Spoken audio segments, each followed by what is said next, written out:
So we have three panelists, Hilary Mason from Cloudera, and Claudia Perlich from 2 Sigma, and Michael Chui from McKinsey Global Institute. So why don't you, just have your chairs here.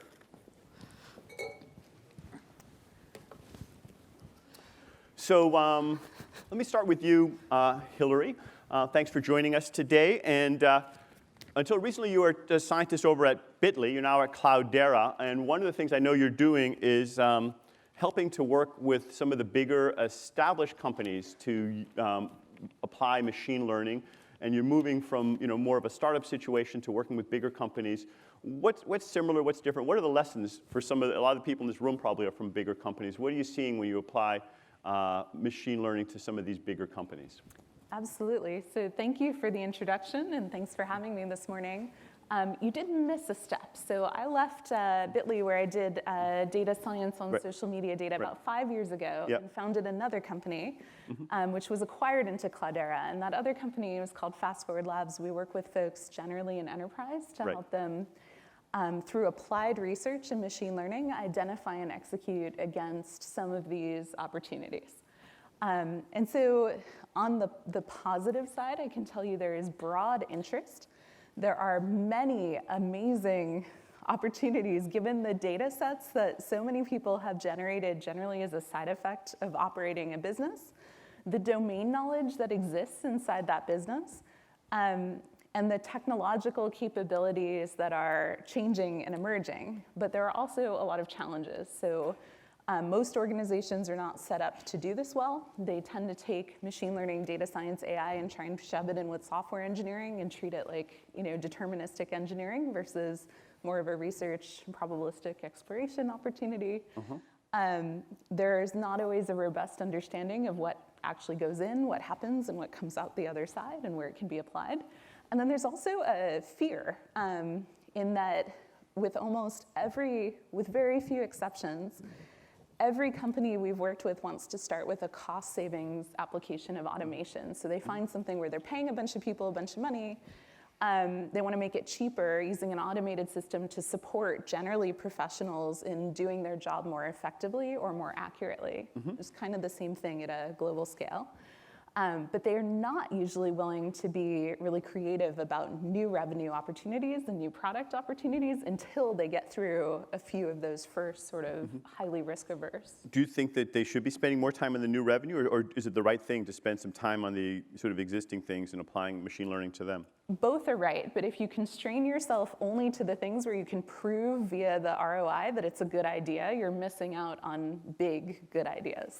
I always get worried when I see a list of ideas and they're all obvious and good.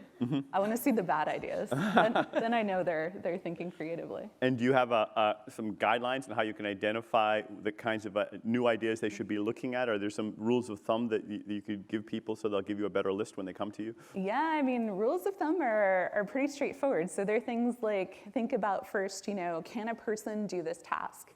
Can a group of people do this task repeatedly and reliably? Have we had a group of people doing this task for a while such that this data might even exist? Or do we have a process in place that we could instrument to collect that data? And if the answer to these is yes, then you have a great, beautiful opportunity. Right wow. there. Wait, so you're saying if a person can do it, that means that you think the machine can do it? No, that's step one. You said rules of thumb, so these are pretty broad.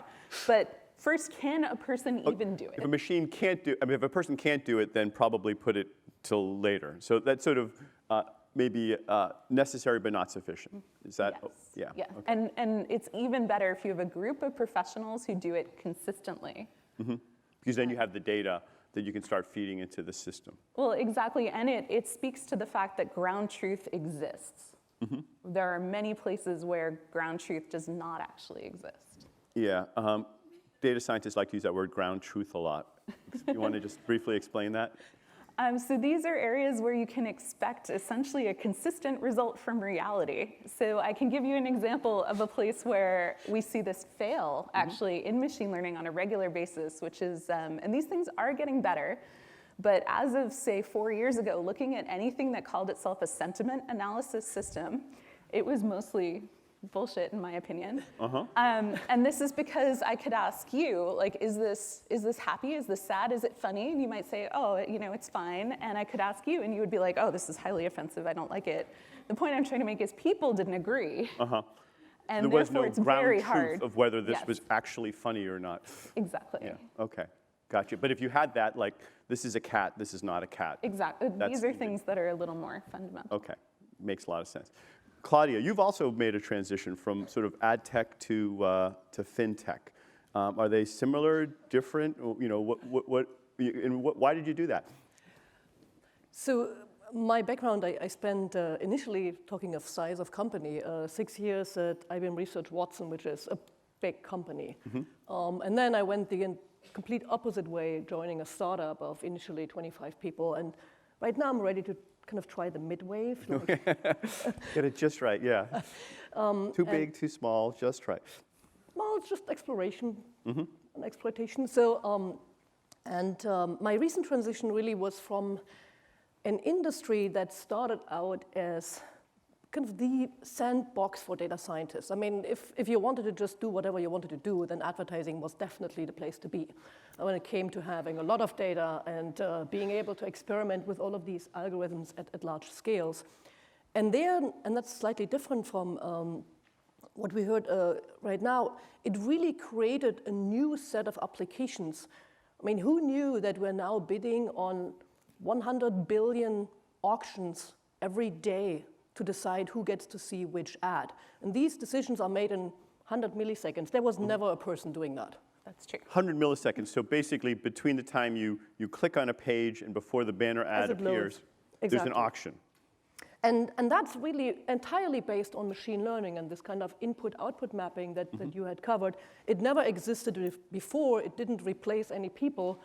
What ultimately, I think, after a couple of years, the excitement wore off on my side is to observe, I wouldn't say the pointlessness of it, but the fact a certain cynicism. You wouldn't say it. I just learned that. That's called apotheosis. I just learned this when you wouldn't say and then you say it. But the observation that as much fun and kind of from a geeky perspective it is to see what these algorithms can do, the fact that they often achieve not necessarily the wrong thing, but something unintended, and it comes back to, do we understand the impacts that these systems have at scale? And the fact that they are so good at finding the right people that it almost invalidates the whole point of trying to entice people, kind of new customers, to get exposed to a product. Instead, it's just hunting you down because the system observed you looking at this pair of shoes, following you around. we've all experienced that. And so I started to see that as much of true opportunity I saw, the misalignment in the industry, because it hadn't truly come to grasp with the power of the technology, and it ultimately being used for the more boring and really unexciting parts of it, where I felt I wanted to try something else. Now, it was not at all obvious to me that I would end up in finance. What I find interesting in that space, and I'm still new there, so I joined them in February, is a much closer connection. You could call it skin in the game. They care deeply about getting it right. I mean, very deeply. And so you don't have as much of the incentive problems that systems run with, but there is, as a result of it, surprisingly a close human integration in the process and in the use and in the supervision of these algorithms. And this is ultimately what I enjoy coming back to, because it was similar to IBM. It wasn't, let's build the system and have it run on its own. It is this combination of human intuition and a lot of good judgment, Right. in combination with data and these machine learning algorithms to truly understand where they can provide value.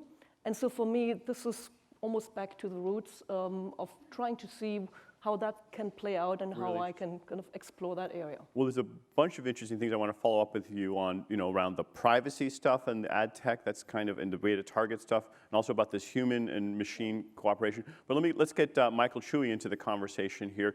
You've been doing just some of the best path-breaking work on broadening this. What's the big effect on the economy? If you haven't seen the MGI, the McKinsey Global Institute reports on this, they're really well worth looking at. And every time I turn around, you have a new one. I think you said there's a new video this morning or last night. But why don't you broaden this a little bit? Tell us maybe. I know that one of the things you did was you looked at about 400 use cases and some of the implications. Tell us a little bit of the bigger picture here. Thank you for saying that, and of course, I'm a big fan of the IDE work as well. We recently tried to just, we describe our methodology as micro to macro. One of the advantages that I have is thousands of McKinsey colleagues around the world embedded in actual organizations doing work. And so we tried to find all of the all the potential uses of machine learning and other AI techniques across sectors and functions in the entire economy. We documented over 400 of them. I think one of the key findings from there was, as you mentioned, Hollywood paints all these pictures, and I think what a lot of executives, they watch Westworld just like the rest of us, and and so they, when they hear AI right now, it's on this hype cycle, and they say, well, we've got to use this in business. They want to build an Android. Yeah, they think about, well, all right, we'll have some bipedal, Boston Dynamics robot come and then speak natural language and sell things in the store, and while that is maybe a potential future, when we looked at all of these potential use cases, the vast majority of the value that these techniques can unlock are actually in existing analytical use cases where these less advanced techniques with less data already could be used, but in many cases you could increase the performance when you bring these techniques to bear and more training data to bear. Give us some concrete examples. Very specific, right? I mean, look, broadly speaking, Hilary made reference to it too, right? Two big ways in which you can increase performance in an organization. One is through, top-line revenue levers. So there are sort of sales and marketing levers like next product to buy and, and personalized recommendation, like a recommendation and offering, engine, yeah. all of those sorts of things. We can do those without machine learning, without AI necessarily, but you can increase the performance if you bring more data to bear, if you bring some of these techniques to bear. On the other side, does it have to be an online company to do that? That's the amazing thing about the Internet of Things. All of these types of innovations that we've learned online and mobile, right? So being able to track somebody's click stream, et cetera. Now, you could be worried about it or not, right? But now we can actually watch people's behavior within a store. Is someone spending more attention time at an end cap or at a certain display somewhere else with cameras, right? Which is another application of some of the image and video processing you were talking about. And so now you can start to monitor a behavior stream and how that's affected by advertising, including out of home. Yeah, no, I used to teach my students about, the online, how you're able to get this incredibly detailed data about what they looked at, whether they considered the price, the review, and you just couldn't do that in a physical store. But now you can. Now you can, right? And that also changes the role of IT, right? It used to be if you're the CIO, please don't touch the merchandise, right? I mean, like, operate the point of sale device, but don't come near the store. But now, right, the IT management actually has to come near the store. The other big category is operations improvement, right? So, it's not necessarily cost, right? There are other things you can do in ops, but whether it's predictive maintenance, forecasting. Anybody have any forecasts in the room? You think it could be improved just a little bit, right? I mean, it's a huge driver of performance, right? And again, if you can bring more data to bear, if you can bring some of these techniques to bear, you increase forecast performance by 5 points. That's a huge, change in your bottom line. So there are all of these use cases, and again, it doesn't have to be some sort of novel, crazy thing. It oftentimes is right in the core of your business. But that also is what makes it hard, because then all that change management stuff is usually the long pole in the tent. And how do you see this affecting the workforce? You've done some of these reports, looking at the types of tasks that are affected and not affected. Tell us a little bit about what you see as the sort of, from micro to macro. Yeah, no, I mean, we're friends. So, very similar methodologies and very similar data sets. So we used the ONET data set as well and looked at these detailed work activities, DWAs. And we looked at it not only from the machine learning standpoint, which is, your rubric. We looked at it broadly at all types of automation. So including physical automation, including, less less advanced techniques, so robotic process automation, which is software robots. And when we looked across the entire economy, roughly 50% of the time we spend in these detailed work activities potentially could be automated by adapting technology capabilities which exist already today. Okay. Now we can talk about why it'll take a little bit of, quite some time for that to actually happen. But that scatter plot that you drew, where there wasn't a relationship between wages and application of machine learning, we actually did find an inverse relationship when you look at all types of automation, including physical automation. But it doesn't go down to zero for high-paid people, right? So even CEOs. So just to clarify, or to flesh that out a bit, for more older types of automation, it disproportionately affected lower wage folks, right? Is that actually the dispersion was higher? If you actually looked at it, I think the R squared was reasonable enough that the line could be drawn. The interesting thing is, at low wages, there were some occupations that had a very small percentage of their time that could be potentially automated with existing technologies, and some that were very, very high.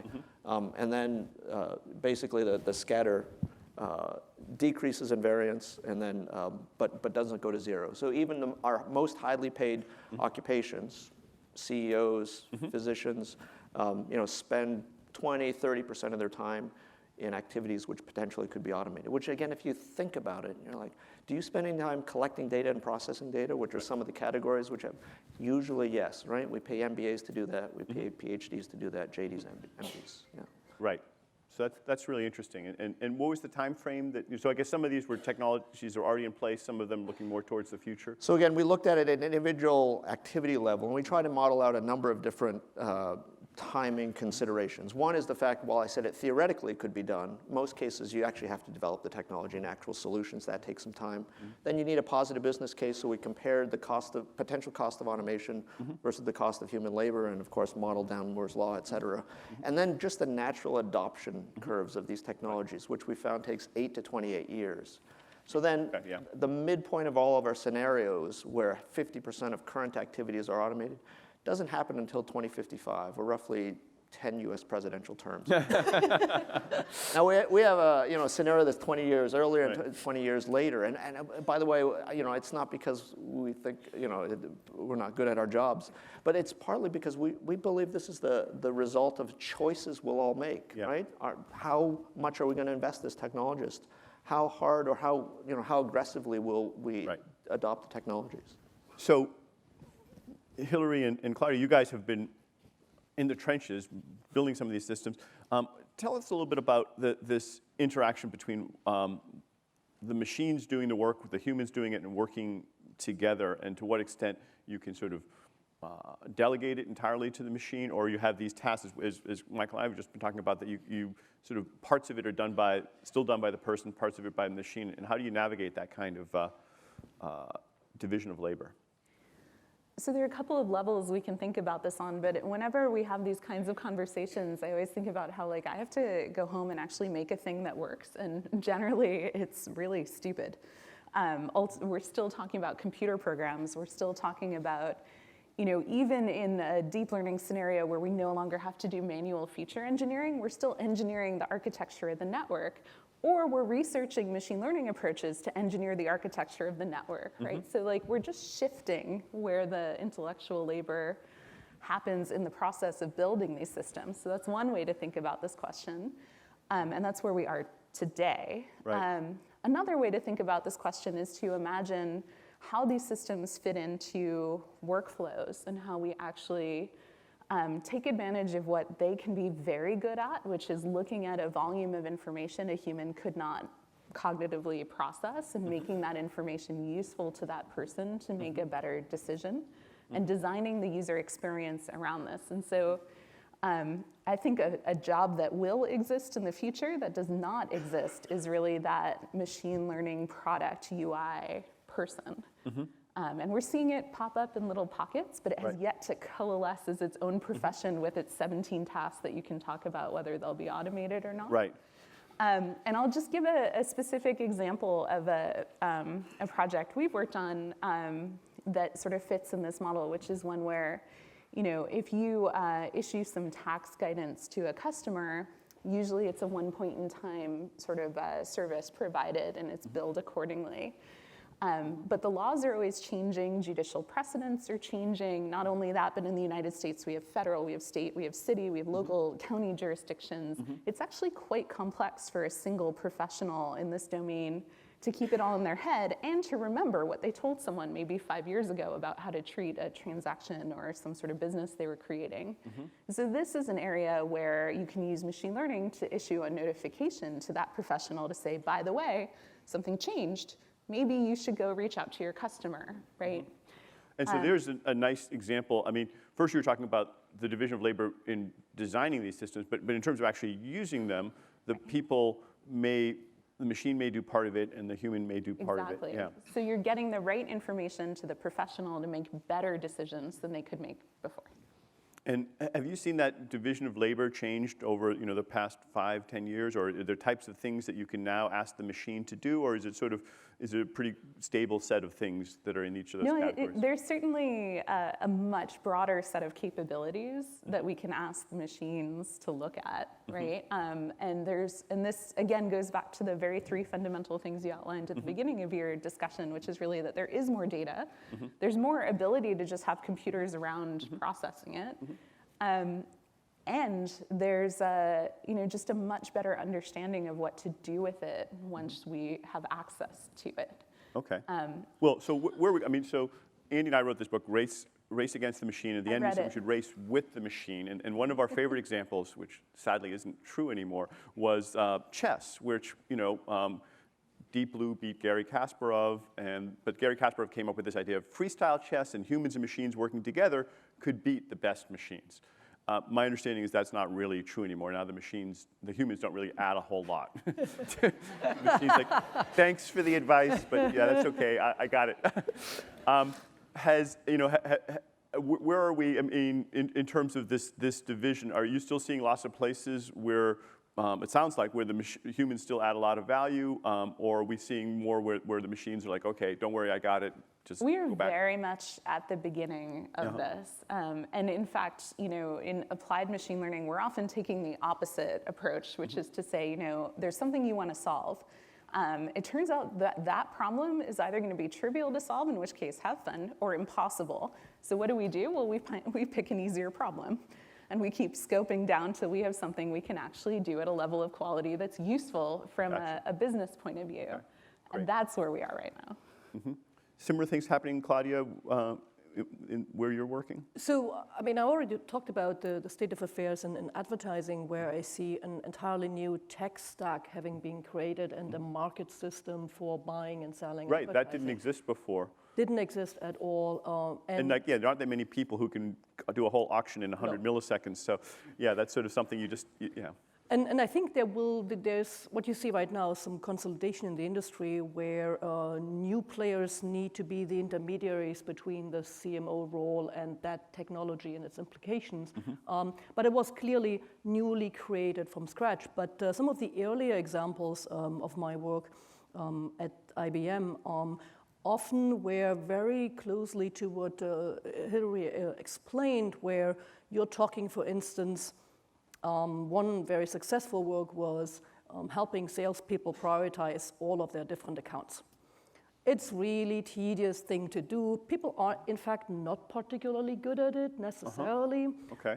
Whereas if you give a salesperson whose income depends on the money they make a tool that makes them more money, I mean, this is a slam dunk right there. So the interest in adopting it as a tool that in no way kind of displaced the person. It just made them feel like they could, everything rises with the tide. Do you ever have the phenomenon where it actually increased the demand for people, that there are new things that humans could do because of the machine? It kind of opened up some new possibilities? Yeah, so I was collaborating with a group in a hospital where they basically could show if you can predict risk of readmission with enough accuracy, it makes sense to hire 3 nurses to do follow-up visits to people that you let go to make sure they actually adhere to their schedule. Those people who are at risk for readmission, they actually don't come back now, and the money you save on that easily pays for a good number of nurses to take on this role. And again, it's kind of rising with the tide in the process. good. In a minute, I want to get some questions from all of you in the audience. I think there's maybe is there a microphone that we're yeah, is that it over there? Yes, great, over there.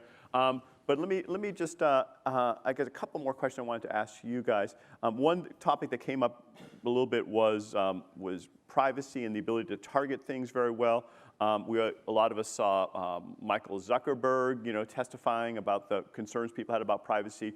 Shortly, the European Union will be introducing GDPR, the General Data Protection Regulations, and that's going to make it much more restrictive about how companies use data and protect it and give people the rights to opt in and out in those uses.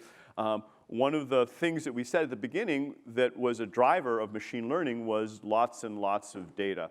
So the question arises, is this going to slow machine learning? Is it going to be an obstacle or not? Or is it something we can work around relatively easy? Does it even maybe help in different ways? What are your thoughts? Does anyone want to weigh in on GDPR? Or just privacy regulations more broadly? Is it affecting your organization? I think it's T minus 1 month before GDPR Yeah, actually that's goes right. into effect. So people are aware, right? This is an EU regulation. Yeah, so the EU is implementing it, but by and large, American firms are probably going to all have to comply insofar as that if they have any citizens of the EU in their data, then they're liable, and it's pretty hard to separate those out. I mean, I think one of the most interesting drivers there where it intersects with the technology is the requirement, and of course, we're not sure exactly what it will mean, but the requirement for certain types of decisions, and again, there's an adjective there in multiple languages in the EU, and it's unclear how it'll be interpreted, but certain decisions, a person who's affected by it will have the right to have the decision explained to them.